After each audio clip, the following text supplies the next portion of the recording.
சங்கூதி ஆமா இந்த பொம்பளை பிள்ளைய கீழே வச்சு நீங்க மேல வச்சு நீங்க மேல வச்சு அந்த பொம்பளை பிள்ளை கீழே வச்சு என்னமோ பண்ணீங்களா அது என்ன? அது விளையாட்டுமா? அப்படியா? எனக்கு அது தெரியவே தெரியாதுன்னா சொல்லி தரியா? ஆமா எப்படி இருக்கும் அந்த விளையாட்டு? அது ஆள் இல்லாதப்பதாமா சொல்லி கொடுக்கணும். அப்படியா? சரிங்கண்ணா இப்ப வந்து ஏன் நல்லது கிட்டதெல்லாம் இங்கேயே கத்துட்டு போனாதான் நான் கல்யாணம் பண்ணி போற வீட்டுல நல்லா நான் பழைப்பேன். பேசாம இல்ல இவ வேற அழைத்த காரணம் பண்ணுவோம். சாதாரணமா சொல்றீங்க. ஆமாமா நல்ல டைப் மார்க் டைப். நாங்கள் மகரிஷி. ஆமா. சரிமா சொல்லுங்க. 52 கொண்டாடி நீலாளி தொப்புல வாய வச்சவரு, சாவித்திட்ட போனவரு, பரமசிவ குடும்பத்தை கெடுத்தவரு. உங்களை பாடுறீங்க. ஆமா. அழைத்து வரும் சுவாமி. கூட்டு தெரிஞ்சு கிடக்குது எங்க அண்ணனுக்கு.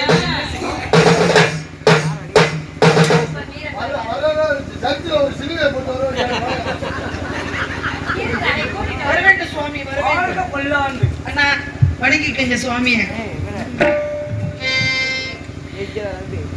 தலைவா தவ புதல்வா வருகவே முத்தன் தாமரை தாழ்வடி வாழ்த்தவே.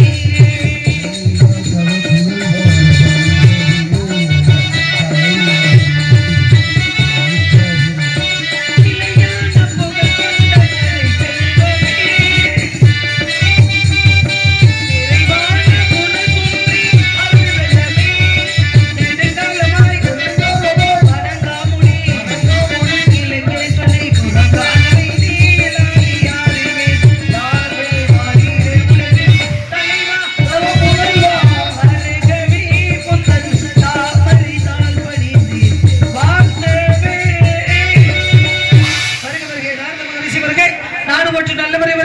முக்கால்களை உணரக்கூடிய தவறிசி வருக நாட்டிற்கும் நாட்டு மக்களுக்கு இணைத்தெருமை சான்றோருக்கும் நல்லாசை கூற வேண்டும். அடியாளை நாடி வந்த காரணத்தை விவரமாக கொண்டு சுவாமி வாருங்கள். என்ன பண்றீங்க தம்பி?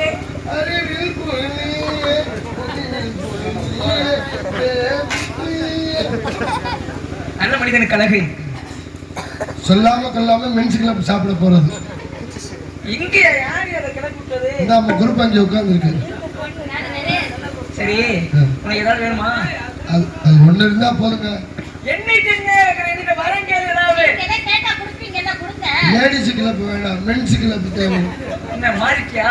ஆமா. என்னது எப்படி வந்துருமா?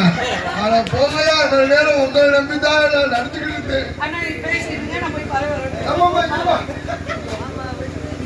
சரி, அது கிடைக்காது போல இருக்கு. நம்ம 2 ரூம் போலாம். 2 பேரும் போலாம். நீங்க வந்தா 3 பேரும். இதில் 14 உலகம் சுற்றி வரக்கூடிய மாபெரும் முனிவரான நாரதருக்கு பிடித்தால் வரவேற்பு கொடுக்க வேண்டும் என்ற முறைப்படி வரவேற்பு அளித்துள்ளாய். மற்ற மகிழ்ச்சி இருந்தால் நாரதரை வரவேற்ற நமக்கு நாரதருடைய வாழ்த்து. எப்பேற்பட்ட வாழ்த்து என்று தெரியுமா?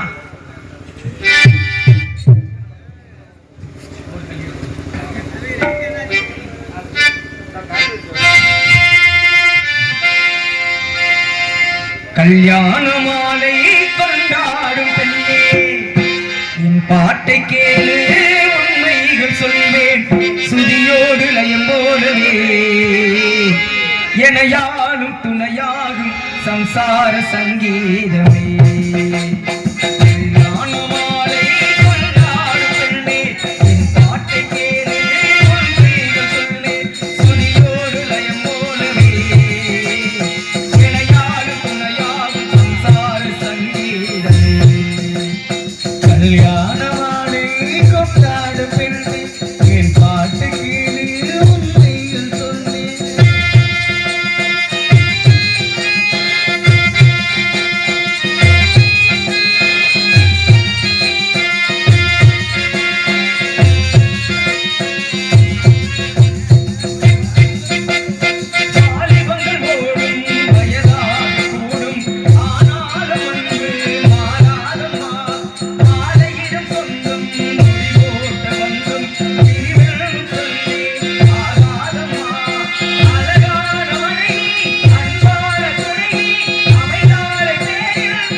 உன்னை பற்றி அனைத்து விவரம் தெரிந்தவன் நான். இருந்தாலும் உன்னை பற்றி உன்னிடத்திலே ஒரு சில விவரங்களை நான் கேட்க வேண்டும். அதற்கு தகுந்த பதில் தாங்கள் எடுத்துரைப்பீர்கள். ஏன்னா இவ்வளவு நேரம் விளையாட்டுத்தனமா இருந்திருக்கலாம். என்ன அப்புறம் ஒண்ணு ஆமா இனிமேல் கொஞ்சம் விவரமா இருக்கணும். விவரங்கள் வரும் அவனு உங்களை பத்தி நான் விசாரிக்கலாம்ன்றீங்க. என்ன சொல்றீங்க? நல்லாரை காண்பதுங்க என்று நலமிக்க நல்லார் சொல்ல கேட்பது நன்று, நல்லார் குணங்களை உரைப்பது நன்று, அவரோடு சேர்ந்து இணங்கி இருப்பது நன்று அப்படின்னு சொன்னாங்க. நல்லவர்களை நினைத்து நல்லதையே பேசி நல்லதையே நடத்தி நல்லபடியா வாழ்ந்துட்டு போகணும். இந்த பூமிக்கு நம்ம வந்திருக்கிறோம். நல்லது நல்லது நல்லது நல்லது நல்லது எல்லாமே நல்லதா நடந்தா நல்ல விஷயம். ஆகையினாலே கேளுங்கள் தரப்படும், தட்டுங்கள் திறக்கப்படும், தேடுங்கள் கொடுக்கப்படும் என்று சொன்னார்கள். கேட்கக்கூடிய கேள்விகளை காலதாமதம் கருதி கேளுங்கள் சுவாமி. பொம்பளை பிள்ளை பதில சொல்றேன், தெரியாதவற்றை பெரியவங்க நீங்க, உங்ககிட்ட நான் கேட்டு தெரிஞ்சுக்கிறேன். என்ன கேள்வி கேட்கிறீங்க? தெளிவான பாடல். எத்தனை பெண்களை சந்தித்திருக்கிறேன், எத்தனை பெண்களிடத்திலே உரையாடி இருக்கிறேன். ஆனால் யாரிடத்திலும் படிக்காத வரவேற்பும் நான் கொடுத்த வாழ்த்தும் தங்களுக்கு கிட்டி இருக்கும் என்று நினைக்கிறேன். காரணம் ஒண்ணு, நற்றாமரை கேட்டிலே நல்லனம் சேர்ந்தால் போல் கற்றாரை கற்றார்தான் காமர முடியும் என்பார்கள். காண மயிலாட கண்டிருந்த வான்கொழி தானும் அதுவாக பாவித்து தானும் தன் பொள்ளாச்சரக விரித்தாடினார் போல் கல்லாதவனும் கற்ற கவி. இந்த உலகத்துல எல்லாம் தெரிஞ்சவன் யாரும் கிடையாது, எதுவும் தெரியாதவங்களே யாரும் கிடையாது. இல்ல இப்ப நான் பேசிக்கிறேன், உங்க விவரம் தெரியுது காமிக்கிறீங்களோ? இல்லங்க இல்லங்க பேசுங்க. இல்ல அது ஒண்ணு தவறு இல்லை. அவங்க தவறாக பேச்சுக்கு பேச்சு பேசுறது ஒரு நல்ல விஷயம் தான். அதுதாங்க சொல்லுங்க. இந்த இடத்துல வந்திருக்கிறீங்க, நீங்க பேசிருக்கீங்க, கேளுங்கன்னு சொல்லிட்டேன். அப்ப நிக்க வச்சுக்கிட்டு நீங்க பேசிக்கிட்டு இருக்கீங்க. அப்ப எனக்கு பேச தெரியுமான்னு பேச வரியாமான்னு கேக்குறீங்க. இது என்ன, நீங்க புரிஞ்சு பேசுறீங்களா இல்ல புரியாம பேசுறீங்களான்னு எனக்கு புரியல. அவங்க நல்ல ஞானஸ்தின்னு நினைச்சேன். நீங்க பேசுறதுல எந்த தவறுமே நான் சொல்லல. நான் ஒரு விஷயத்தை தொட்டு பேசினா உனக்கு விவரம் தெரியுது, நீ காட்டுனா ஆமாசாமின்னு சொல்லணும்.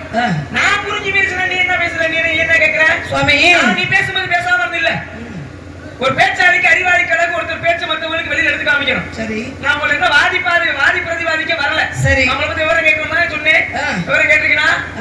இல்ல கேளுங்க சுவாமி. நான் சொல்லிட்டேன். நான் கேட்டிருக்கேனா? நீங்க கேட்டீங்க சுவாமி. அப்ப விவரம் கேட்கிறேன் பதில் சொல்வாயா அப்படின்னு கேட்கும்போது கேளுங்கள் சாமின்னு முடிச்சிட்டேன். அப்ப நீங்க விவரம் தான் கேட்கணும். விவரம் கேட்கறத விட்டு உங்க வீட்டுல பேசிக்கிட்டு இருந்தா என்ன அர்த்தம்? ஒரு விஷயம் நல்லா தெரிஞ்சுக்கணும். விவரம் கேட்கறவனே கேளுங்க. சரி, உன்னுடைய பேச்சை பத்தி நான் பெருமைப்படுத்திக்கிறேன். இன்னும் நான் உன்னை பத்தி விவரம் கேட்க ஆரம்பிக்கிறேன். சரியா? சரி, விவரம் கேட்டதுக்கு அப்புறம் தான் நீ வாதி பிரதிவாதின்னு வரணும். நல்லா பேசுங்க. இதை சொல்லுங்க, இதை சொல்லாதீங்கன்னு எனக்கு நீங்க சொல்லக்கூடாது. சரியா?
செய்யும் தொழில் காவலுக்கு வந்திருக்கேன். என்ன காவல்? திணை காவல். யாருக்கு? முருகனுக்கு. என்ன சொல்லி விரட்டுறீங்க? ஆளும் சோ என்று விரட்டுறோம். எதை விரட்டுறீங்க? பறவையா? பறவையை விரட்டுறது நியாயமா? ஏன் விரட்ட கூடாதுன்றீங்க? பறவையை விரட்டுறீங்கன்னா ஏன் விரட்டுறீங்கன்னு கேட்டேன். ஏங்க நான் எப்படி நாங்க கதிர் வச்சிருக்கிறோம் திணைக்கதிர், அதை கொய்தலாத பண்ணா நாங்க பறவை விரட்டுறோம். உங்களுக்கு என்ன பிரச்சனை? பறவைகள் திணைப்பேரை எதுக்காக தெரியுமா சாப்பிடுது? எதுக்கு சாப்பிடுது? தன்னுடைய பசியை போக்கிக் கொள்வதற்காக. சரி, பசியோடு வர பறவைகளுக்கு உணவளிப்பதான் தமிழருடைய பண்பாடு. அதுங்க பறவைகள் பசியோடு வரும்போது அந்த பறவை விரட்டி பாவம் இல்லையா? நல்ல விஷயமா பேசிருக்கீங்க. மனிதனுக்கு எப்போதுமே உணவு தேவை. ஒரு மனிதன் விவசாயம் விட்டு அந்த விவசாயத்துக்கு வேலி அடைச்சு அதை பாதுகாத்து கொண்டு இருக்கிறான்னா எதுக்கு? அவன் மட்டும் பிழைக்கிறதுக்கா, இல்லை அவன் குடும்பம் மட்டும் உணவு உண்றதுக்கா? எல்லோரும் பசியை போக்கக்கூடியது இந்த உலகத்திலே விவசாயி மட்டும்தான். அந்த விவசாயி பயிர்களை விளைத்து அதை கதிர அறுத்து கொண்டு போய் சேர்க்கிற இடத்துல சேர்த்து எல்லோருக்கும் காசு பணம் வாங்கினாலும் அது என்ன செய்யுது? பசியை காப்பாற்றுற விஷயத்த விவசாயி மட்டும் செய்கிறான். அது மாதிரி நாங்கள் திணறு வச்சிருக்கோம். திணறு வச்ச நாங்கள் என்ன பண்ணணும்? கதிரில் வந்து அந்த பறவைகள் கொய்தராதவண்ண காவல் பார்க்குறோம். காவல் காத்து ஆடு மாடு மேயாம பறவைகள் கொத்தி அதை சேதப்படுத்தாம அதை விளைஞ்சு பக்குவப்படுத்தி அதை கொண்டு போனாத்தானே மனிதனுக்கு ஆகும், இறை வழிபாடு செய்ய முடியும், எல்லாருக்கும் கிடைக்கும். அப்ப நம்ம தான் விவசாயம் விட்டுட்டோம், நாத்து நட்டுட்டோம், நடவு நட்டுட்டோம், அது வாட்டில் விளைஞ்சு வருது எனக்கு என்னன்னு விட்டுட்டு பாதுகாக்காம இருந்தா பயிரை அந்த பச்சைகளை வந்து கொய்கிறோம், மாடு ஆடு வந்து மேய்ஞ்சிரும். இதை எப்படி வந்து கதிரா கொண்டு போய் வீட்டுக்கு சேர்க்க முடியும்? எதுல கேட்குறீங்க? நீங்க என்ன விஷயத்துல கேட்குறீங்க? ஒரு நீங்க நான் கேட்கறது ஒண்ணு, நீங்க சொல்றது மாறு. நான் சரியா சொல்லியிருக்கேன். நீங்க சொல்றது நீ சரியா சொல்லிருக்க, நான் சொல்லல, நீயா சொல்லக்கூடாது. அப்ப நான் சரியா சொல்லல, நீங்க எப்படி சொல்ல போச்சு? சரியா சொல்லலங்கிற கேட்டா அர்த்தம் சொல்றீங்க. சரியா சொல்றதுனாலதான் இவ்வளவு நேரம் சொல்லிட்டு இருக்கேன். ஒரு இடத்துல கொஞ்சம் விவசாயம் வெள்ளாம போட்டுருங்க. அதுல உங்க ஊர்ல எல்லா ஊரா அந்த ஊர்ல ஒரு கோவில் மாடுன்னு ஒண்ணு இருக்கும். அந்த கோவில் மாடு வந்து நீ பண்ணிக்க விவசாயத்தை வந்து கொஞ்சம் சாப்பிட்டு தின்றுச்சு வச்சுக்க, மாட்டை வரட்ட மாட்டா விடுறி 4 வாய் தின்னுச்சுனா 4 மூட அடுத்து சேர்த்து விளைஞ்சிட போகுது. அப்படியா? சொல்லத்தான் செய்வா. கேள்வி இல்லைன்னு சொல்லு. பறவைகளுக்கு எத்தனை அறிவு? பறவைகளுக்கு 4 அறிவு படைத்த பறவையோட எச்சிலை இறைவன் ஏத்துக்க மாட்டாரா? நான் எச்சில் படுதுன்னு சொல்லவே இல்லை. பறவைகள் கொய்யாம விரட்டும். நீ ஏன் பாருங்க, பறவைகள் கொய்யாம விரட்டும். ஏன் கொய்யாம விரட்டணும்? சேதப்படுத்தக்கூடாதுன்னு. சேதப்படுத்துறா எப்படி புடிங்கி இருந்து போதா? ஏங்க சேதப்படுத்துங்க. சேதப்படுத்துறா புடிங்கி. ஒரு பறவை வந்து கதிரை கொய்துச்சுன்னா 10 பறவை கூட்டிட்டு வரும். அப்ப இந்த கதிரெல்லாம் எப்படி விளைஞ்சு கொண்டு போய் வீடு சேர்க்க முடியும்? நான் எச்சல் படுத்துனே சொல்ல வரலையே. சேதப்படுத்துனா என்னமா? பறவைகள் தானேமா. எவ்வளவு தின்ற போகுது? அப்படி நீங்க சொல்லாதீங்க சுவாமி. ஒரு சிறு துளி பெரு வெள்ளம் அப்படின்னா உங்களுக்கு புரியுதா புரியலையா? அப்படி பேசலாமா? என்ன முருகனை தானே படைக்க வந்த? ஆமா. குழந்தையும் தெய்வமுமே ஒண்ணுன்னு சொல்றோம். குழந்தை தெய்வம் குணத்தால் ஒன்று அப்படின்னாங்க. 6 அறிவு படைத்த மனித குழந்தையை தெய்வத்தோடு ஒன்றிணைக்கும் பொழுது சரி 4 அறிவு படைத்த பறவை அது சாத்தா இறைவன் வேணாம். இப்ப தாங்க உங்களுக்கு 10 நொடி பொழுதுல நான் சொல்லிக்கிட்டு இருந்தேன். மாடாடு மேய்ஞ்சிரும், பறவைகள்லாம் கொய்திரும். ஒரு பறவை வாய் வச்சா எல்லா பறவையும் கூட்டிகிட்டு வந்து கதிரெல்லாம் இறை வழிபாடு செய்ய விடாம முருகனுக்கு படைக்க விடாம சேதப்படுத்திடும். அதனாலதான் காவலுக்கு வந்திருக்கேன்னு உங்களுக்கு தெளிவா சொல்லியிருக்கேன். உங்களுக்கு வந்து மூளைய வந்து அதை வந்து ஒரு விஷயத்தை நம்ம சொல்றோம்னா தெளிவா சென்றடையணும். தெளிவா தான் சொல்லியிருக்கேன். உனக்கு அதுக்கு தான் ஒரு விளக்கம் கொடுத்து மாடு சாமி மாடு மேய்ஞ்சினா யாரும் பேச மாட்டாங்க. அப்படி கிடையாதுங்க. யாரும் அப்படி சொல்லிக்கிட்டு இருக்கான்? சாமி மாடு வந்து கதரெல்லாம் கொஞ்சம் போகட்டும், அப்படியே மேய்ஞ்சிட்டு போகட்டும் அப்படின்னு யாருங்க விட்டுக்கிட்டு இருக்கா? யாருக்கு? ஒரு வைக்கோலை எடுத்து ஒரு புடிச்சபடி மாட்டுக்கு போடுவாங்க. ஒரு புல்லு இருந்துச்சுன்னா இந்த சாமி மாடு ஒரு வாழைப்பழம் கொடுப்பாங்க, எதையாவது கொடுப்பாங்களே தவிர போய் என் காட்டுல என் வயல்ல சாமி மாடா இருந்தாலும் மேய்ச்சிட்டு போட்டு விட மாட்டாங்க. நான் சொல்றத சரியா சொல்லிக்கிட்டு இருக்கேன். நீங்க ஏத்துக்கிட்டாண்டா ஏத்துக்காட்டி எனக்கு என்ன சுவாமி? யாருக்கு? உங்களுக்கு அதை ஏத்துக்க கூடாதுன்ற கெட்ட என்ன இருக்கு? இதை விட இங்க பாருங்க, அதெல்லாம் என்கிட்ட பேசக்கூடாது. இதை விட சரியா உங்களுக்கு யார் விளக்கம் கொடுப்பா? இல்ல இதை விட விளக்கம் இருந்தா நீங்க சொல்லுங்க. இவ்வளவு நேரம் விளக்கமா சொல்றேன். இதை நான் ஏத்துக்கலன்னா அப்ப நீங்க ஏத்துக்கிற மாதிரி சொல்லுங்க. நீங்க சொல்லுங்க. நீங்க சொல்லுங்க. வருவதற்கு என்ன காரணம்? என்ன காரணம்? யார் சொன்னா வள்ளிதான் காவலுக்கு வரணும்னு? குல வழக்கம். குல வழக்கம்னா உனக்கு முன்னாடி யாரோ வந்திருக்கா? அது வீட்டுக்கு ஒரு ஆள் வந்திருக்காங்க. கேளுங்க, வீட்டுக்கு ஒரு ஆள் வந்திருக்காங்க. இதுக்கு முன்னாடி என் வீட்டுல இருந்து என் அத்தை வந்திருக்கா ஒருத்தி. இதுவும் தப்பு. என்ன தப்புன்றீங்க? இது என்ன இடம்? நெட்டிக்கண் திறப்பின குற்றம் குற்றமே குற்றத்தை கண்டுபிடிக்கிற நக்கீரர் பேர் நீங்க. நீங்க குற்றத்தை கண்டுபிடிக்கிறீங்க, தப்புன்றீங்க. யார பார்த்து தப்புன்னு சொல்றீங்க? விளக்காக இருந்தாலும் அது சுடர் விட்டு எரிய வேண்டும் என்றால் ஒரு தூண்டுகோல் அவசியம். ஒரு விஷயம், ஒரு பேசுவேன். பேசுங்க பேசும்போது நான் சும்மா ரொம்ப அப்படியே மிரட்டி பேசிட்டு இருக்கீங்க நீங்க. நான் எப்பவுமே பொம்பளை பிள்ளை பணிவாத பேசுவேன். முதல்ல கோலப்படலாமாங்க நீங்க? கோவமா இருக்கா? ஒரு நாரதர் மகரிஷி முற்றும் திறந்தவரே, மண்ணாசை பொன்னாசை பொருளாசை எல்லாரும் சாமியார். நான் உங்கள்ட்ட ஒரே ஒரு கேள்வி கேட்கவா? ஒரே ஒரு சந்தேகத்தை கேட்கவா? என்ன? இந்த சுவாமியார்கள்லாம் இருக்காங்கல்ல, எத்தனை நிறங்கள் இருக்கு? ஆடை உடுத்துவாங்க. ஆனா அந்த சாமியார்கள், உங்களை போன்ற முனிவர்களும் சரி சாமியார்களும் சரி, கோயில்ல உட்கார்ந்து அன்னைக்கு வாங்கி சாப்பிட்டுக்கிட்டு இருக்காங்க பாத்தீங்களா சாமியார்கள், குடும்பத்தை விட்டு வந்து எல்லாருமே அவங்க உடுத்தக்கூடிய உடை என்ன நிறத்துல இருக்கும் தெரியுங்களா? காவி உடைய தவிர எந்த உடையும் கட்ட மாட்டாங்க. ஏன் காவி உடைய மட்டும் தான் கட்டுறாங்க? அதுக்கு பதில் சொல்ல முடியுமா உங்களால? ஒரே ஒரு விஷயம், ஒவ்வொருத்தருடைய எண்ணத்தை பொறுத்து மாறுபடும். எப்படி? இப்ப கோவில்ல பாத்தீங்கன்னு வச்சுங்க, அடிச்சுக்காங்களா, அடிக்கும் போது என்ன நேரத்துல அடிக்கிறாங்க தெரியுமா? கோவில்ல வெள்ளை அடிக்கிறாங்கல்ல. ஆமா, வெள்ளைக்கு ஒரு அர்த்தம் இருக்கு, சிவப்பு கோட்டுக்கு ஒரு அர்த்தம் இருக்கு. செந்நிறம் என்பது வீரத்தை குறிக்குமா, வெள்ளை என்பது மனது சுத்தத்தை குறிக்குமா, தூய்மையா இருக்கிறது. சாமியார்கள் எப்பொழுதுமே ஒரு தனிமையில தன்னிலையில தனிமையில இருந்துருவாங்க. எந்த ஆசபாசங்களுமே வேணாம், வீரத்தோட இறை நினைப்பு மட்டும்தான் வேணும். சரி, அதுக்காகத்தான் இந்த காவி உடன் நான் கட்டுறது. சரியா? ஒரு விஷயத்தை தெரிஞ்சுக்கங்க. மந்திரமாவது நீரு, வானவர் மேலது நீரு, சுந்தரமாவது நீரு, துதிக்கப்படுவது நீரு, செந்து வருவாய் ஓய்வாய்கள் திரு ஆளவாயான் திருநீரை திருநூரை எடுத்து அப்படியே கையில இந்த 3 விரலையும் படம் மாதிரி வச்சு திருநூறு அடிக்கிறது எதுக்கு அப்படின்னா, திருநூறு மட்டும் அடிக்க கூடாதுமா, அதுல கொஞ்சம் குங்குமமும் வைக்கணும். அப்படின்றது எதை குறிக்கிறது? திருநீரு சிவபெருமானை குறிக்கிறது. அதே சமயத்துல குங்குமம் பராசக்தியை குறிக்கிறது. அதனாலதான் கோவில்கள்ல அடிக்கக்கூடிய நிறம் கூட வெள்ளையும் சிகப்பும் அடிக்கிறாங்க, கோடு போடுறாங்க பாத்தீங்களா? இதுதான் உண்மை. எதுவுமே புருஷன் பொண்டாட்டி இல்லாம உலகமே இல்லை, ஆண் பெண்ணு இல்லாம உலகமே இல்லை. புரியுதுங்களா? குடும்பம் எப்பொழுதுமே ஒற்றுமையா கணவன் மனைவி சேர்ந்து வாழ்ந்தாதான் வாழ்க்கை என்பது எடுத்துக்காட்டு. இது மனிதர்களுக்கு மட்டும் இல்ல, இங்க இறை வழிபாடு இருக்கக்கூடிய தெய்வத்துக்கு அது பொருந்தணும்.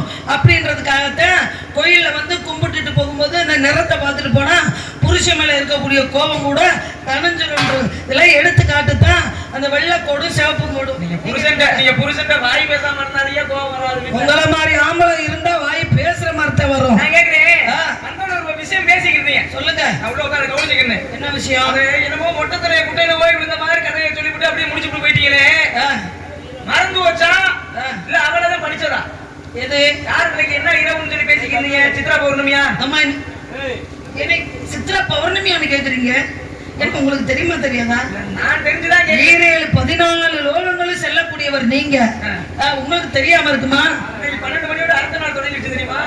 அது முடிச்சிருச்சு. அப்புறம் நான் எங்க வேணாலும் கருவுற மாதிரி மாறிட்டு வந்து இருங்க. இப்பதான் உங்களை நான் பாக்குறேன். நான் வந்து ஆரம்பத்துல என் இறை வழிபாடு செய்யும் பொழுது 12 மணி. சரி, அப்ப நீங்க எங்க இருந்தீங்க? எங்க ககன மார்க்கமா போகும்போது என்னென்ன பண்ணத பூரா காதல வந்துருச்சு. அதனால கீழே இறங்கி வந்து வாத்தா இந்த நேரத்துல இப்படி விட்டு இருக்கிற அப்படின்னு உனக்கு அறிவை கூட்டுறதுக்கு வந்தேன். நீங்களா? அப்ப நாங்கெல்லாம் அறிவு இல்லாம திடுறோமா?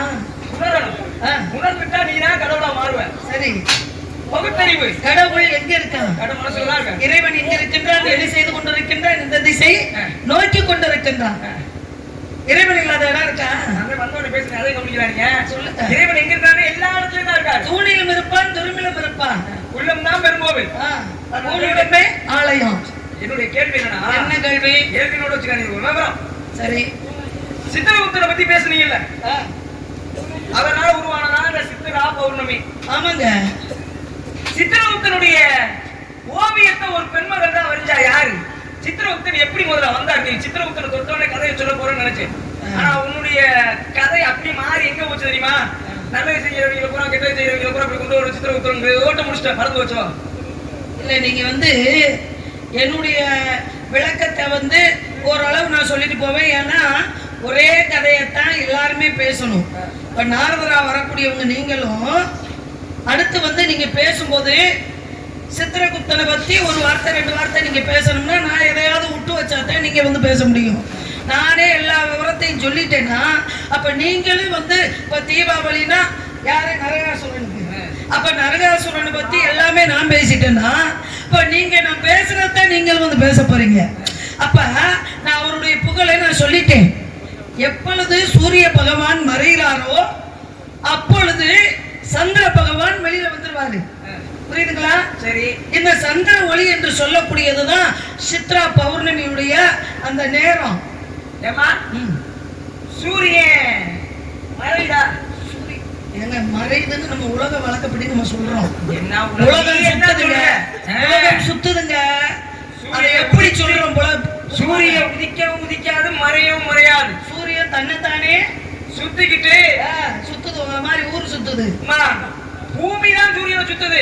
அதனாலதான் இரவு பகல் வருது. சூரியன் ஒரு இடத்துல தான் இருக்கு. ஆமா, உத்தராயணம் தட்சிணாயணம் 2 காலம் இருக்கு. எந்த காலம் நல்ல காலம்? எந்த காலம் நல்ல காலம்? பொதுவா மனுஷனுக்கு தட்சிணாயனம் உத்தராயணம் அப்படின்னா உத்தராயணம் நல்ல காலம். ஏன் சொல்லுங்க அப்போ? ஏன் சொல்லுங்க? அதுதான் சொல்லியாவா? ஏங்க சொல்லுங்கன்னு சொன்னேன். நல்ல வேற நீங்க வேற புருஷன் மாதிரி சொல்லியா போய் அவன் பூமியில புருஷனை தானே சொல்லுவாங்க. சாமி இங்க வாங்க. ஏன் நீங்க புருஷனா இருக்க கூடாது? உங்களுக்கு அப்படி ஒரு எண்ணம் இருந்தா அதை நான் ஏத்துக்கிற விரும்பல. நீங்க வந்து இப்படி சொல்லணும், உனக்கு அப்படி ஒரு எண்ணம் இருந்தா மாத்திக்கமான்னு சொல்லணும். ஏன் தெரியுமா நான் அதை சொன்னேன்? இப்ப நீங்க புருஷனை தான் கொண்டாடி வாயான்னு சொல்லுவாங்க. நான் வாயான் தான் வீடியோ ஓடிக்கிட்டு இருக்கு. வாயான்ற வார்த்தை போயான்ற வார்த்தையிலே எனக்கு அப்படி கேட்டு உங்களுக்கு வந்து காதுல வந்து ஏதாவது கோளாறா இருக்கும். எண்ணெயை வாங்கி ஊத்துங்க உங்க காதுல, சப்பு வந்து போயிருந்திருக்கும். நான் சொல்லுங்கன்னு சொன்னேன், நீங்க இப்படி பேசுறீங்க. ஆனா நான் என்ன சொல்றேன், உங்களை போன்ற மனிதர்களை எல்லாம் சரி அவதார புருஷர்கள், அவதார புருஷர்கள் சொல்லுவாங்க. அந்த சித்திரகுப்தனோட ஓவியத்தை வரைஞ்சது யார்? அம்மா யமதர்மனுக்கு நீ தொட்டு வச்சா நான் சொல்றேன் பாருங்க. யமதர்மனுக்கு உயிரை பிடிக்கிற வேலை, எல்லாரும் உயிரை முன்னாடி ஒரு ஒத்தார கணக்கோலத்தை பார்த்துக்கிட்டு எல்லாத்தையும் உயிரை பிடிக்கிறதுனால முடியல. அப்பதான் சிவபெருமானு கிட்ட நோக்கி தவம் பண்ணா, ஏன் என்னால இந்த வேலையை நீங்க என்கிட்ட கொடுத்தீங்க, இந்த வேலையை என்னால சரிவர செய்ய முடியல, எனக்கு ஒரு ஆள் துணைக்கு வேணும், ஒரு கணக்கு பிள்ளை வேணும். ஒரு ஆள் செய்ய முடியுமா அந்த வேலையை? அதுக்கு நான் ஏற்பாடு பண்ணுவேன். உங்களுக்கு துணைக்கு வேணும்னா என்ன பேசுறீங்க நீங்க? என்ன நீங்க பேசுறீங்க புரியல. வாங்க போதா என்ன நீ ஏற்பாடு பண்றீங்க? நீ வள்ளி நாயகம் பார்த்து கேட்டுறீங்க. ஏற்பாடு எனக்கு ஒரு ஆள் வேணும், துணைக்கு இல்லாம நான் வைக்கிறேன் அப்படின்னா என்ன அர்த்தம்? நீங்க சிவனுக்கு பொம்பளை பிள்ளை பெத்த பிள்ளை மாதிரி நிக்கிறேன், என்னை போய் கேட்கலாமா நீங்க? என்ன தவறாவே இருக்கு. இப்படியே பேசுங்க. என் மனசுல எந்த ஒரு எண்ணம் இல்ல. சிவனுக்கிட்ட கேட்கிறாரு. சரிங்க, ஏன்னா தனியா தேர்ந்து செய்ய முடியல, எனக்கு துணைக்கு ஒரு ஆள் வேணும். அப்பதான் சித்திரகுப்தனை கொடுத்தாரு. அந்த சித்திரகுப்தனுடைய ஓவியத்தை வரைஞ்சது யாரு? அப்ப நீங்க கேள்வின்ற இடத்துக்கு வர்றீங்க. அப்ப அவனுக்கு பதில் சொல்ல தெரியுமா? இல்லங்க, கேள்வின்ற இடத்துக்கு வர்றீங்க நீங்க. அப்ப கேள்வி கேட்டா நானும் கேள்வி கேட்டா நீங்க பதில் சொல்லணும். நான் கேள்வி கேட்டா நீ கிளம்பியா போனா? நான் முதல்லயே சொல்லிட்டு நான் கிளம்பிட்டேன், என்னுடைய வேலையை முடிச்சிட்டேன். நீங்க வந்து அத வந்து தூண்டி விட்டுக்கிட்டு இருக்கிறீங்க. இது வந்து இது என்ன மாசம்? இது என்ன மாசம்? என்ன மாசம்? இது என்ன மாதங்க? சித்திரை மாசம். அது எப்படி அங்கே கேக்குறீங்க? நான் நேத்து போன ஊரே எந்த ஊர் நேத்து அந்த அளவுக்கு இருக்கு உங்க புத்தி யோசனை. கேளுங்க, சித்திரை மாசம். இந்த சித்திரை மாசத்துல இதேதான் சித்ரா பௌர்ணமி எப்படி வந்துச்சு, சித்திரகுப்தன் எப்படி உருவானா அப்படின்னு நீங்க கேக்குறீங்கல்ல.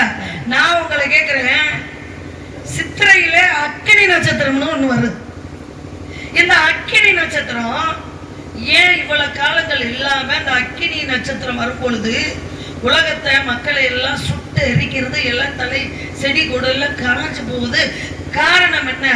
அதே வந்து இந்த அக்கினி நட்சத்திரத்துல மழை பெய்ந்தால், மழை வந்துருச்சுன்னு வச்சுக்கோங்களேன், அடுத்து மழை பெய்யாதுன்னு சொல்லுவாங்க. இதுக்கெல்லாம் காரணம் இருக்கு. ஆமா ஆமான்னு சொல்லாம விளக்கம் தெரிஞ்சா சொல்லுங்க. விளக்கம் தெரியல, நீங்க என்ன வேலைக்கு வந்தீங்களோ அந்த வேலையை பார்த்துட்டு போய்கிட்டே இருங்க. அத்தா ஒரு விஷயம் நல்லா சொல்றீங்க. ஆட்டாவா என்ன ஆட்டான்றீங்க? ஏன்னா அப்படின்னு கிளவியா?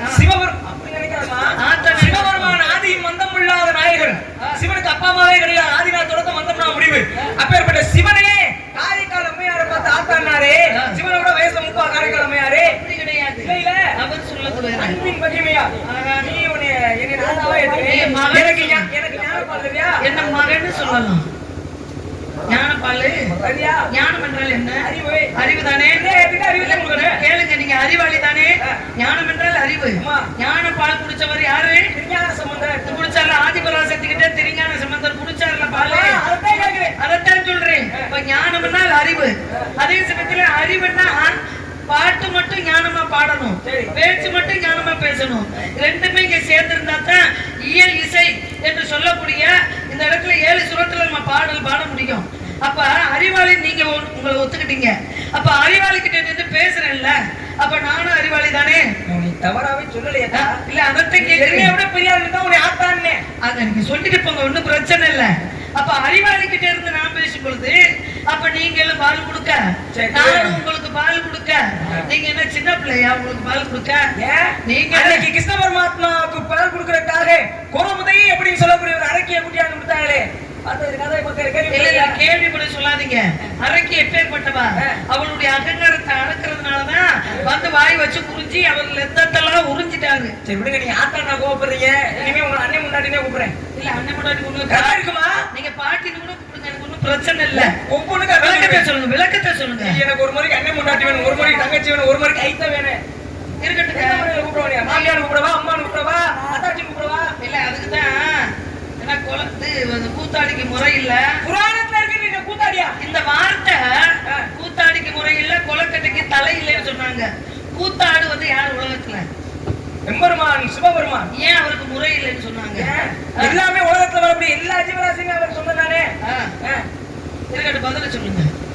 நான் ஓண்ட கேட்டிமா முதல்ல என்ன கேட்டி? நீ தொட்டு சம்பந்தம் இல்லாம நம்ம கேட்கல. சித்திரகுப்தன் சொன்னியே, சித்ரா பௌர்ணமி வந்ததான சித்திரகுப்தனுடைய ஓவியத்தை வரைஞ்சது யாரு? சுவாமி, அந்த ஓவியத்துக்கு உயிர் ஏன் சிவன் கொடுக்கணும்? பாருங்க, தோழிமார்களோட பராசக்தி விளையாண்டுகிட்டு இருக்காங்க. அப்படி விளையாண்டுகிட்டு இருக்கும் பொழுது ஒரு தங்க பேழையில அப்படி பேச்சு வழக்கில உட்கார்ந்துகிட்டு தோழிமார்களோட தங்க பலகைன்னு ஒண்ணு இருக்கு. அந்த பலகையில அப்படி பேசிக்கிட்டே அதாவது ஒரு கோலம் மாதிரி போடுறாங்க. அப்படி கோலம் மாதிரி போடும்போது அது ஓவியமா மாறுது. அது ஓவியமா மாறினவுடனே என்ன, அது தோழிமார்கள் எல்லாம் கூப்பிட்டு சொல்றாங்க, அழகா நீ வரைஞ்சிருக்க, எதையோ வரைஞ்ச, என்னமோ வந்து இருக்கு, ஆனா அருமையா இருக்கு, நீ வரையக்கூடிய இந்த சித்திரம் அருமையா இருக்கு, இதுக்கு உயிர் கொடுத்தா நல்லா இருக்குமே அப்படின்னு சொல்லி தோழிமார்கள் எல்லாம் சொல்றாங்க.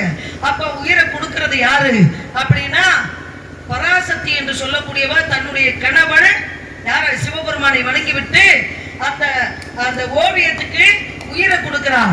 உயிரை கொடுத்தவன அப்படி கண் வலிச்சு பார்த்து தக தக தக தகன்னு வர்றாரு. யாரு? அப்ப வரும் பொழுது புத்தா அப்படின்னு கூப்பிடுறான். யாரு? பராசக்தி. புத்தா அப்படின்னு சொல்லி கூப்பிடுறான்.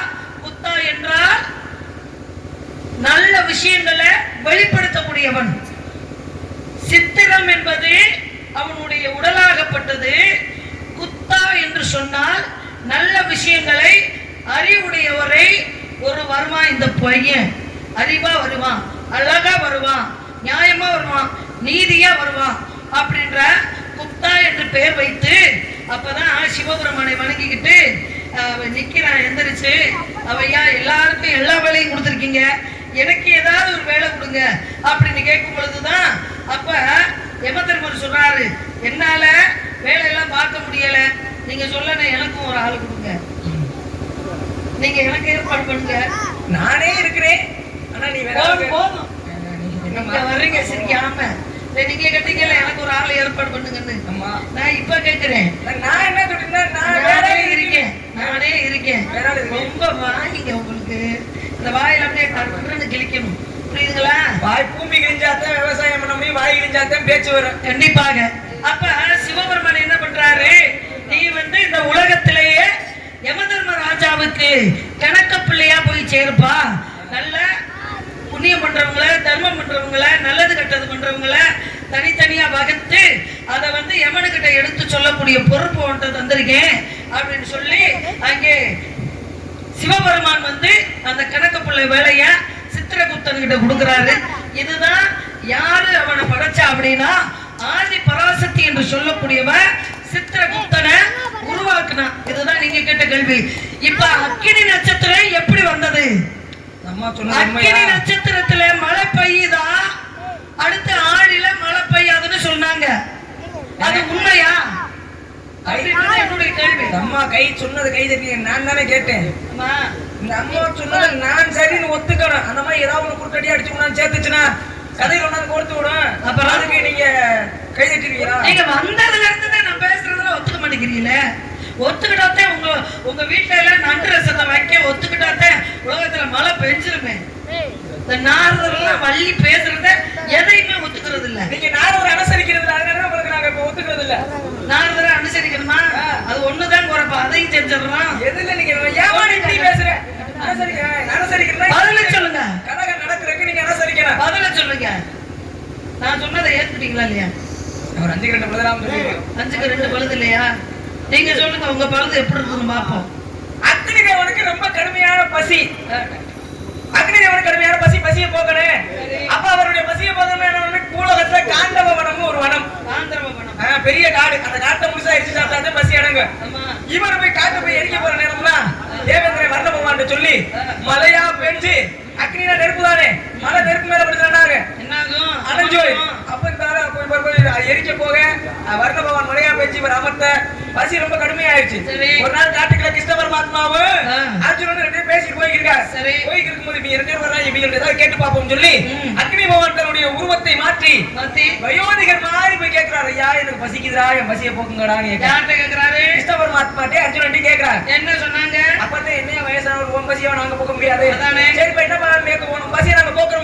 தன்னுடைய சுய ரூபத்தை காட்டுகிறார். சரி அக்னிக்கே பசினா நாங்க என்ன பண்ணணும் அப்படி கேட்கும்போது இந்த வனத்தை முழுமையாக எரித்து உண்டால் மட்டுமே என்னுடைய பசி அடங்க. ஆனா சரி சாப்பிட்டா என்ன, சாப்பிட முடியாது. நான் இங்க போய் எரிக்கும் போதெல்லாம் தேவேந்திரனுடைய தூண்டுதலின் பேரில் வர்ண பகவான் மலையா பொழிஞ்சு அமர்த்திடுறார். அதனால அர்ஜுனா நீ வானத்தை சுத்தி கோட்டை வெட்டணும். இல்ல அம்பால கோட்டை கட்டிட்டேன்னு வச்சுக்க, வானத்துல இருந்து விழக்கூடிய மலைக்கு உன்னோட இந்த பூமியில விழக்கூடாது. நான் போய் இருக்கிற எல்லாத்தையும் எடுத்து சாம்பல் ஆக்கிட்டேன்னா என் பசி நீங்கிரும் அப்படின்னு அக்னிவான் சொன்னோடனே அப்பதான் காண்டீபம், காண்டீபம் காண்டீபம்ங்கிற வில்லு எப்ப கொடுக்கப்பட்டுச்சு, கைக்கு வந்துச்சு. அப்பதான் அந்த வனத்துல வானத்தை சுத்தி கோட்டை கட்டுறது. அதனாலதான் வில்லுக்கோர் விஜயன் என்று, வில்லுக்கோர் விஜயன் என்று சொல்லுக்கு கட்டுப்பட்டவன். வில்ல கொடுத்தாக கட்டின கோட்டையே அங்க இருந்து வர்ணபகவான் மலையா புரிய பாக்குறாரு. ஒரு வனத்தை முழுசா எரிச்சு சாப்பிட்டாரு. அப்படி சாப்பிடும் போது அந்த வனத்துல இருந்து ஒரே ஒரு ஜீவராசி மட்டும் தப்பிச்சு தெரியுமா? எந்த ஜீவராசி? பாம்பு. அதுதான் கர்ணன் கையில இருக்கக்கூடிய நாகாஸ்திரம். அப்பதான் ஏன் நாகாஸ்திரம் கர்ணன் போனேன், இந்த வனமே எரிஞ்சு சாம்பலா போனதுக்கு காரணம் அர்ஜுனன் ஜாகிரத்துக்கு நான் ஒரு காரணமா இருக்கணும்னு அங்க போச்சு.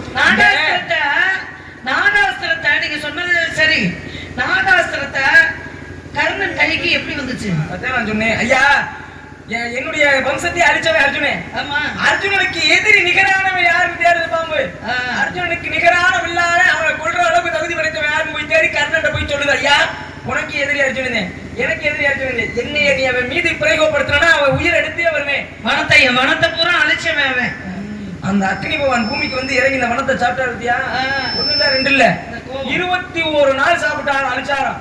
முன்னேழு பின்னேழு கடையேழு அப்படிம்பாங்க, மூவேலு 21 நாள் இந்த பூமிக்கு இறங்கி வந்து அக்னி பகவான் எரிச்ச அந்த நாள் தான் அக்னினா மேல இருந்து பூமிக்கு இறங்கி வந்தது. கண்டிப்பா அந்த 21 நாள் தான் எனக்கு அக்னி நட்சத்திரம். அந்த அக்னி நட்சத்திரத்துல மழை பெய்யக்கூடாது, இப்படித்தானே அர்ஜுன கோட்டை கட்டினேன். இதுதான் உண்மைங்க. இந்த கதை அருமையான ஒரு விளக்கம். உங்களை மாதிரி எல்லாம் நான் ஒத்துக்க மாட்டேன் அப்படிலாம் சொல்ற ஆளு கிடையாது. உண்மையான செய்தி இதை நான் யாரும் ரொம்ப பேசுனதும் கிடையாது உலகத்துல. இன்னைக்கு பேசிருக்கீங்க, நல்ல விஷயம்.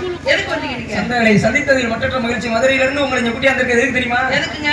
உங்களுக்கு கல்யாணம் பண்ணி பார்த்து அழகு பார்க்கலாம் முடிவுட்டேன். உண்மையில இங்க வரையா வள்ளிக்கு மூக்கு சமைக்கிறதா? மூக்கு சமைச்சிருச்சு. கல்யாணமா? சரிங்க. மாப்பிள்ளை பார்த்து வந்திருக்கீங்களா? புருஷன் பார்த்து வந்திருக்கேன். புருஷனா?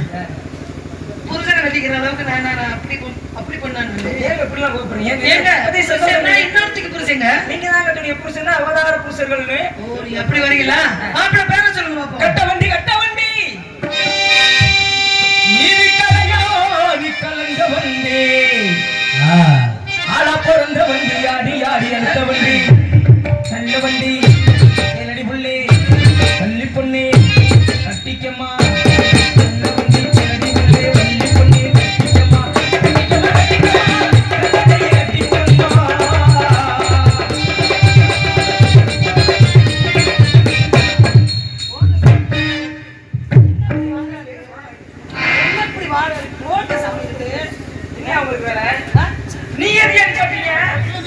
நீங்களாம் ஒரு நாரதர் ஆளை பாருங்க, நாரதன் என்ன புட்டி என்ன உனக்கு என்ன போவாங்க?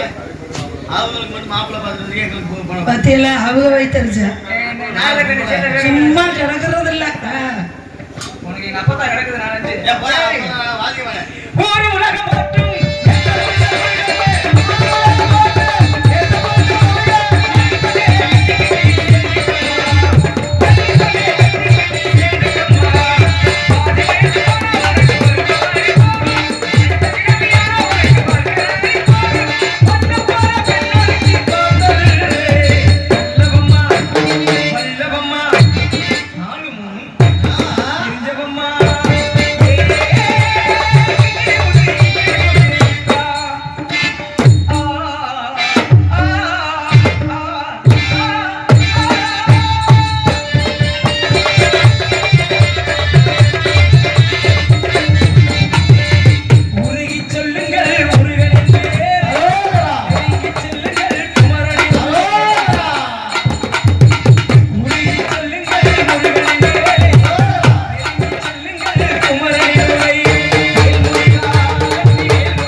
அந்த வடிவேல் தான் உன்னுடைய புருஷன். முருகனை பாத்தீங்களா?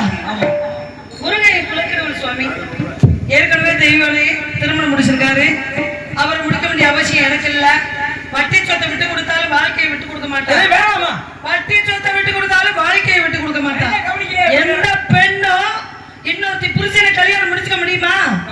நான் ஒண்ணு கண்ணே கண்ணு ஏன் புருஷன் ஏன் புருஷன் ஏன் புருஷன் ஏன் புருஷன் எனக்கு தான் சொந்தமடி. அப்படி பாடாத. அடி ஆத்தி எம்புருஷன் எனக்கு தான் சொந்தம். இங்க பாருமா, எனக்கு தான் சொந்தம். அப்படி பாடாத அப்படின்னு நான் நினைக்கணும். எம்புருஷந்தா எனக்கு மட்டும்தான். அப்படி பாட. அப்பத்தே வள்ளி புது மாடலுக்கு வந்திருக்கு நினைப்பாரு முடிய. ஆகையினால இன்னொருத்தி புருஷனை கட்ட வேண்டிய அவசியம் எனக்கு இல்ல. ஏன் புருஷன் எப்படி இருக்கணும்னு நான் சொல்றேன். நாம் பிடிக்கும்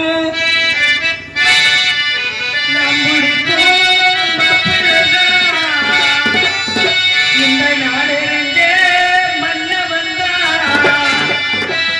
நாம் பிடிக்கும்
வயசு 12 வயசுல டாப்பா போடுறத பத்தி உனக்கு யார் சொல்லி? சுவாமி மாமான்னு கூப்பிட்டா ஏமான்னு கேட்கணும்.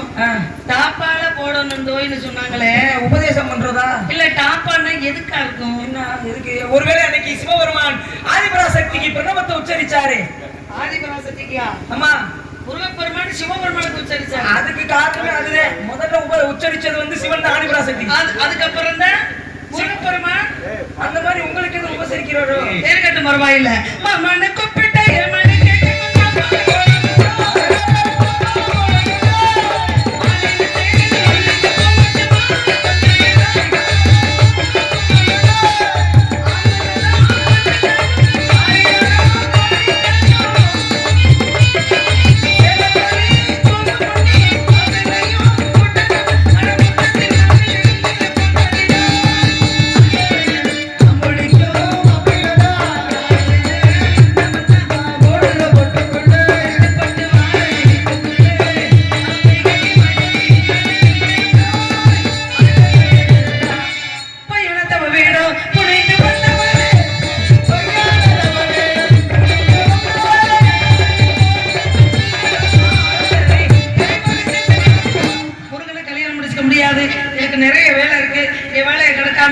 இருந்து ஒரே ஓட்டம் ஓடிடுங்க. ஏம்மா முருகன் நீ என்ன சொன்னாலும் கேட்பாரு நினைக்கிறியா? தாய் தகப்பன் பேச்சையை கேட்காதவரு எவ்வளவு சமாதானப்படுத்தினாலும் முடியல. எனக்கு என்று ஒரு நாடு, என் நாடு, என் மக்கள், முடிஞ்சாடு எல்லோரும் நீ அங்கே வந்து பாருங்க தண்ணி சாம்ராஜ்யத்தையும் உருவாக்கியவன் கந்த பெருமான். அருமை அருமை. அப்பேற்பட்ட முருகப்பெருமான் நீ சொன்னா ஏமான்னு கேட்கணுமோ? நான் கேக்குறேன். அக்கா தங்கச்சியோட பிறப்பாங்க, தாய் பெத்து எடுப்பான், அப்பன் பெத்து எடுப்பான், கூட பிறந்த அண்ணன் தம்பி இருப்பாங்க. உலகத்துல எல்லா சொந்தங்களும் எப்படி இருந்தாலும் தாய்க்கு பின்னாடி தாரம்னு சொன்னாங்க. தாய்க்கு பின்னாடி தாரம்னு பெண்டாட்டிய சொன்னாங்க. சம்சாரம் போனா ஒரு ஆம்பளைக்கு சகலமும் போச்சு. அப்ப அண்ணனை விட்டு கொடுக்கலாம், அக்கா தங்கச்சியை விட்டு கொடுக்கலாம், தாயை விட்டு கொடுக்கலாம். பொண்டாட்டி இல்லாம எந்த ஆம்பளையும் தனிமையில வாழ முடியுமா? அவன் குடும்பத்தோட வாழ்ந்தாத்தான் அவனுக்கு நல்லது. அதெல்லாம் தெரியுது. தாய் பேச்ச கேட்காதவன், அம்மா பேச்ச கேட்காதவன், அக்கா தங்கச்சி பேச்ச கேட்காதவன், பொண்டாட்டி பேச்ச கேட்டா மட்டும்தான் அவன் வாழ முடியும் இந்த பூமியில நிம்மதியா. இல்லாட்டி பெண்ணு வந்து புருஷன் இல்லாம வாழ்ந்தா வாழா வெட்டின்னு சொல்லுவாங்க. யார பெண்ணை சொல்லுவாங்க வாழா வெட்டின்னு. ஆனா பொண்டாட்டி இல்லாம ஆம்பளை வாழ்ந்தா அவன் வாழ்க்கையே வெட்டியா போயிடும். அதனால என் புருஷன் ஏன் பேச்ச கேட்பான். அப்படி கேட்கலன்னா கேட்க வப்பையா நம்ம சொல்ல பாத்தீங்களா? அம்மா பேச்ச கேட்க கூடாதான், அக்கா தங்கச்சி பேச்ச கேட்க கூடாது. கேட்க கூடாதுன்னு சொல்லவில்லை, காதை நல்லா தீட்டி வைங்க. உன் பேச்ச மட்டும் கேட்கணுமா? கேட்டாலும் கேட்காட்டி பொண்டாட்டி பேச்ச கேட்கணும்னு சொல்ல வரேன். முருகன் நான் ஏன் தெரியுமா முருகனுக்கு உன்னை ரெண்டாவது தரமா கட்டி வைக்கிறேன்? முருக வாழ்க்கைங்கிற இந்த பயணத்துல, இந்த பந்தயத்துல தெய்வானங்கிற ஒத்த மாட்டு வண்டியை புட்டி ரொம்ப சிரமப்படுறாரு. அது நல்லா ஓடு சாமி, குதிரை வண்டி. பார ஒரு அளவுக்கு தாம ஒத்த மாட்டு தாங்க. ஒரு ஒத்த மாட்டுல 15 மூட்டை ஏத்தன தாங்க முடியுமா? கேட்கிறேன். அதனாலதே முருகனுக்கு 2 மாடு வண்டி தேவை. அதோட சமயம் நீ பாதி வாங்கிக்கிட்டீங்கன்னா முருகை வாழ்க்கைங்கிற அந்த வண்டியை நல்லா ஓட்டுவாரே. நான் கேட்கிறேன், ஒத்த மாட்டு வண்டியில முருகன் மட்டும் தானே போறாரு. அம்மா அவர் எது 10 மூட்டை நெல் எடுக்க போறாரா, இல்ல கேப்ப எள்ளிய போட போறாரா? எதுவும் கிடையாது. இல்ல அவர் ஒத்தாலையா ஒத்த மாடு தாங்காதா? நான் கேட்கிறேன். அம்மா வாழ்க்கையை எதுவுமே இரட்டிப்பா இருக்கணும். இரவு பகல் மேடு பள்ளம் சூரியன் சந்திரன் எல்லாரும். இந்த ஒரு கண்ணு கூட உனக்கு எத்தனை கொடுத்துருக்காரு? 2. நாசி எத்தனை கொடுத்துருக்காரு? 2. காது எத்தனை கொடுத்துருக்காரு? 2. இதெல்லாம் கொடுத்து வாய் மட்டும் 1 கொடுத்துருக்காங்க. இது எல்லாத்துக்கும் சேர்த்து 1 போதும். ஒன்ன வச்சு அந்த உலகத்தை படைச்சுட்டு சிவனே அந்த கதி சக்திக்கு பயந்து போயிடுனாரு. ஆனா அதெல்லாம் பெரிய கதை. சரிக்க முடியாது முடியாது. உனக்கு அவன் நான் சொன்னேன் ஓ இந்த சீனமே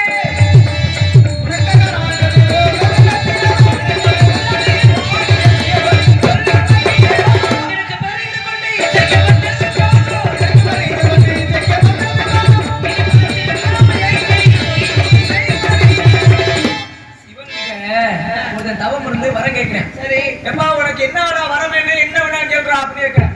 இவன் என்ன பண்ற? எனக்கு அது யாரா என்ன கேட்போம், எனக்கு அப்படி சொத்து சுகத்தை கேட்பாங்க, விருப்பம் தானே.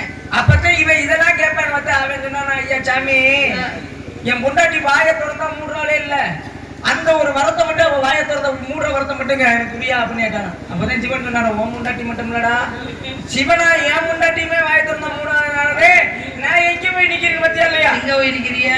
அதனால வேற வர கேட்கறான். அதனாலதான் எப்போதுமே மனைவி பேச்சு அவ புருஷன் நல்லா இருக்கணும், அவ பிள்ளை நல்லா இருக்கணும், அவ குடும்பம் நல்லா இருக்கணும் தான் எந்த பெண்ணு நினைப்பா.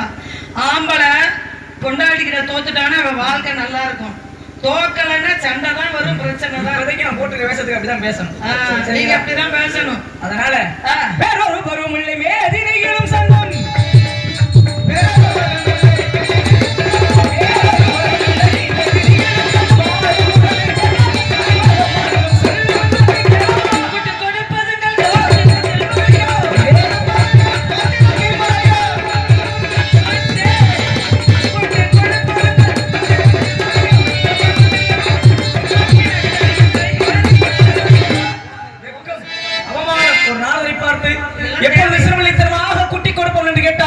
இன்று மாலை சூரியன் மறைவதற்குள்ளாக உன்னையும் அந்த கலிலாசன கார்த்தியையும் மனமுடித்து வைக்காமல் நான் நாடகம் அல்ல, அணிந்திருப்பது பிரம்ம முடிச்சம் அல்ல. வருகிறேன் காலையில் திருமண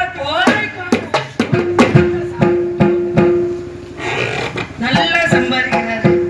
இந்த நாடகத்திற்கு என்னங்க பிரச்சனை? நல்லா 30 நாள் நாடகம் ஆடுறாரு. வீடு அவ்வளவு பெரிய வீடு கட்டியிருக்கிறாரு. எதையாவது பல்லு வதக்கு சாப்பிட்டா தானே நல்லா இருக்குமா? உங்ககிட்ட கஞ்சா குடிச்சா எப்படிங்க? ரொம்ப நீங்க எதையா சொல்லி சும்மா இருங்க. போயிட்டாரா சாமி?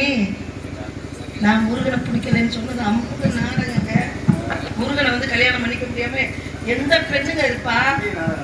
அங்கேயும் நாடகம் நடக்குது. ஏன்னு கேளுங்க, அவருக்கு வந்து 10 பொண்டாட்டியா இருந்தாலும் சரி, நானும் ஒரு ஓரமா இருந்துக்கிறேன். அப்படி அழகுங்க முருகப்பெருமான். அவர் மனசுக்குள்ள நான் எப்படி நினைச்சிருக்கேன் தெரியுமா?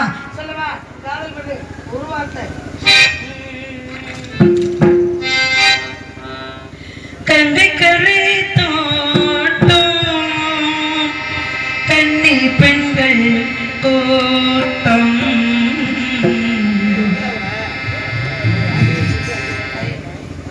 இதுதான் இந்த பாடல்னு ஆரம்பிச்சா இந்த மாதிரி ஸ்கேல் பிடிப்பாங்க விவரம் தெரிஞ்சவங்க.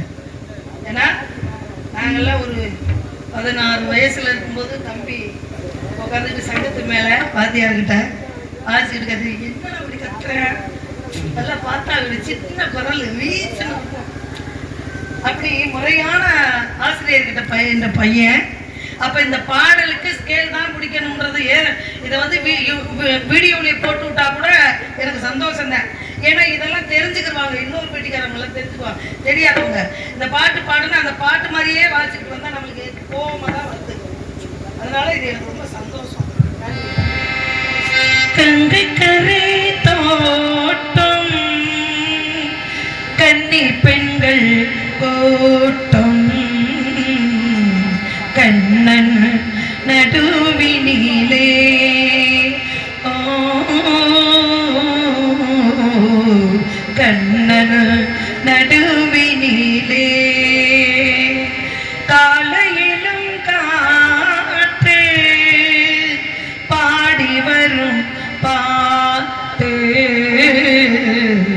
இதிலும் அவன் குரலே ஓ இதிலும் அவன் குரலே. அதே பாட்டு அதே ராகம். என் பாட்டை நிறுத்திவிட்டார் மேகலா. உன் பாட்டை கேட்க புதுக்கோட்டை சங்கத்திலிருந்து ஓடோடி வந்தேன் அல்லவா. பாடு மேகலா பாடு.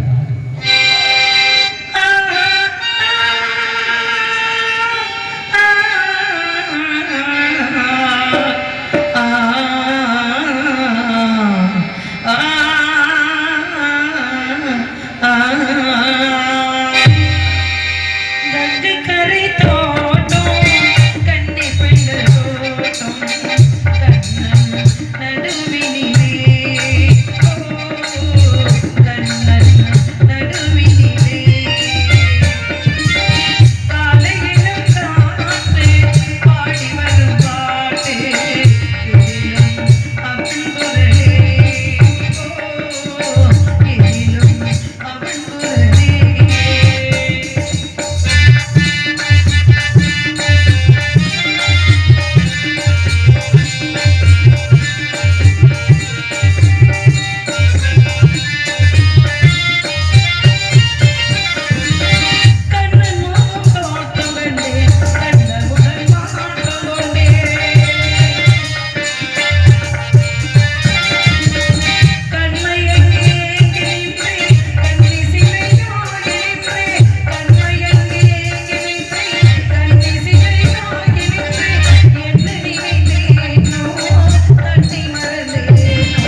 பெண்